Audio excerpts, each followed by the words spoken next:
유시민 후보 얘기를 좀 후보가 아니죠. 아이고. 유시민 원장 얘기를 자꾸 물어보시니까 네. 유시민 원장 고소 고발건에 대해서 한번 얘기를 좀 해볼까요? 이사장 고소 고발건에 대해서. 자, 먼저 팩트부터 좀 정리를 해봐 보세요. 네. 어디 있죠? 잠깐만요. 네. 자, 고발뉴스 기사인데요. 검찰개혁 재차 강조 김용민, 속도 조절론 사실상 포기. 네, 민주당의 김용민 국회의원. 네. 네. 이 SNS에 글을 썼습니다. 김용민 최고위원은 5일 SNS에서 유시민 노무현 재단 이사장은 금융실명법상 거래정보 제공 사실 통보 유예가 되어 있는 사실 등을 근거로 검찰이 노무현 재단 계좌를 들여다봤다는 취지의 주장을 했다고 되짚고는 거래정보 제공 사실 통보 유예는 통상 수사기관의 증거인멸 우려 등의 요청에 따라 이루어진다고 설명했다. 그는 유시민 이사장은 위 주장을 하는 과정에서 당시 한동훈 검사가 있던 반부패 강력부 쪽에서 봤을 가능성이 높다는 취지의 주장을 했고 검찰은 위 발언을 근거로 유시민 이사장이 한동훈에 대한 명예훼손죄를 범하였다는 취지의 기소를 한 것으로 보인다고 짚었다.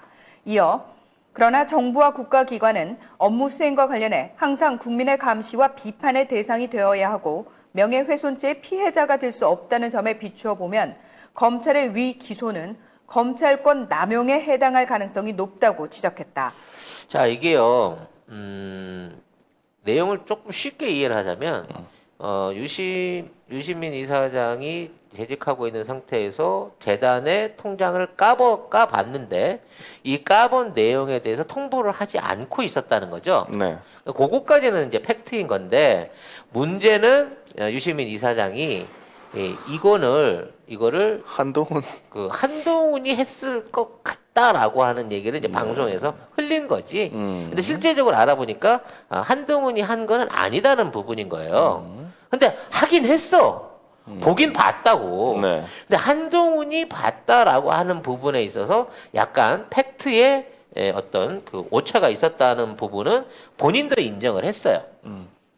근데 뭐 이게 꼭 그 검사가 동일체라며. 그럼 내가 직접 까보기 뭐하니까 야 네가 다른 걸로 해서 까봐라라고 할 수도 있는 거 아니야?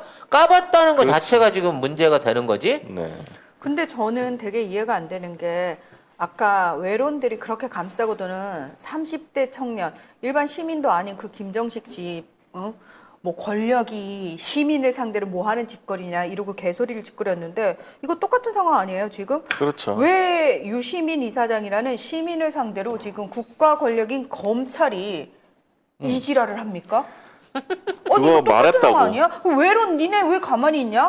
국가 권력인 검찰이 지금 시민을 상대로 유시민이라는 시민을 상대로 이렇게 권력을 남용하고 있는데 왜 니들은 같은 잣대로 얘기하지 않는 거야? 근데 안 까본 거 까봤다고 한 거 아니잖아. 까본 거 맞잖아. 그러니까요. 그럼 구체적으로 왜 까봤는지 그걸 얘기해야지. 무엇에 대해서 까본 건데 오해하신 것 같습니다. 라든지 시민이 알아듣게 이해할 수 있게 설명을 해줘야지 국가기관이. 먼저 도둑 맞은 건 난데 네가 도둑이지. 아니 공범이 했는데 그럼 내가 한 거 아니네. 그러면 네가 나를 명예를 훼손했구만.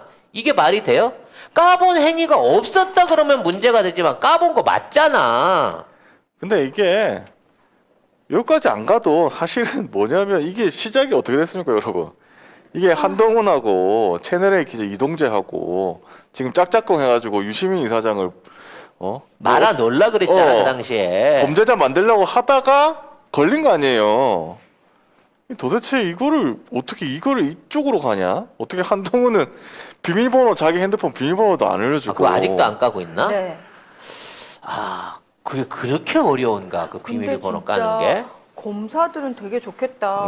검사를 견제할 수 있는 권력이 정녕 우리 사회에는 없는 없어요. 거예요. 없어. 와, 아무도 없어. 이쯤 되면은 검사를 했었어야 되는 게 맞네. 그러니까 오히려 피해자는 지금 유시민 이사장이에요. 그렇지. 언론하고 검찰에 의해서 유시민 이사장이 피해를 봤다고, 볼 뻔했다고. 저기 누구죠? 그 지금 깜빵에 있는 사람이 양심선언 안 했으면 그 한동훈 사칭하고 이동재가 채널A 기자가 다녔다면은 한동훈이 이동재를 고소를 했어야지. 그것도 안 했잖아. 이 이동재는 거기에다가 그 깜빵 있는 사람한테 내가 한동훈 어쩌고저쩌고 하고 있는데 유시민 거 알려주면 하겠다고 자기 협박까지 했잖아요. 그리고 일단 그 명예를 훼손하고 그냥 나 몰라라 한 것도 아니고 공개적으로 그 점은 내가 잘못 알았습니다라고 사과까지 공개로 했어. 사과를 했잖아요. 네. 근데도 우리 명예를 검찰의 명예를 한동훈의 명예를 지키기 위해서 무리하게 고소고발을 하겠다라고 얘기를 하고 있는 거잖아요. 근데 이걸로 한 징역 4년쯤 나오면 어떻게 되는 거야? 그렇게까지는 안 가겠지? 아무리 우리나라가 법이 예? 하는 사람, 집행하는 사람, 고소하는 놈 집행 때리는 놈 마음대로 해갖고 되지도 않은 표창장으로 4년에 시중금이 나올 수 있는 세상이라고 하더라도 그렇게 되면은 그 세기의 명문으로 일컫는 항소 이유서 2탄이 나오는 상황이 벌어지겠죠. 헐. 그런가? 아니 또 그렇게 돼 너무 슬프잖아요. 이게 아니 그때는 왜 멀쩡한 표창장 가지고도 받은 걸 받았다고 했는데 4년을 주는 나라인데. 하긴 독재 정권 아이고 참. 아무튼 뭐 민사 소송을 비롯해서 뭐 모든 방법을 강구해 갖고 법적으로 엮겠다고 하고 있으니까 네. 뭐 이거를 뭐 유시민 전 이사장의 정계 진출을 막기 위한 행보다라고 보기엔 너무 치졸하고 그렇죠. 기본적으로 이제 개인적인 어떤 악감정에 대한 검찰권을 굉장히 개인적인 이기적인 방향으로 쓰는 게 아닌가라는 그렇죠. 생각이 듭니다만 자기 이런 잘못을 못 짓거리를 들어. 하고 있다는 게 자기 스스로 부끄러운 점을 모르는 거예요. 검찰이 진짜 검찰이. 부끄러운 줄 알아야지. 이게 제발 아니, 왜- 품격 좀 지켜라라고 얘기해주고 싶네요. 저기요. 품격이 없습니다. 한국말을 못 알아듣는 애들한테 자꾸 한국말로 품격이라는 걸 모르는 애들한테 자꾸 품격 지키라고 그러고 상식이 없는 애들한테 자꾸 상식적이어 안 된다니까요. 네. 아나타노 아다마노 기마이니까 없으네. 뭐. 뭐라는 거야? 아니 그 니네들 대가리에는 기마이라는 단어가 없니라고 일어로 얘기해 주려고 그랬는데 순간적으로 제대로 떠오르질 않네요. 네, 하도 흥분을 하니까.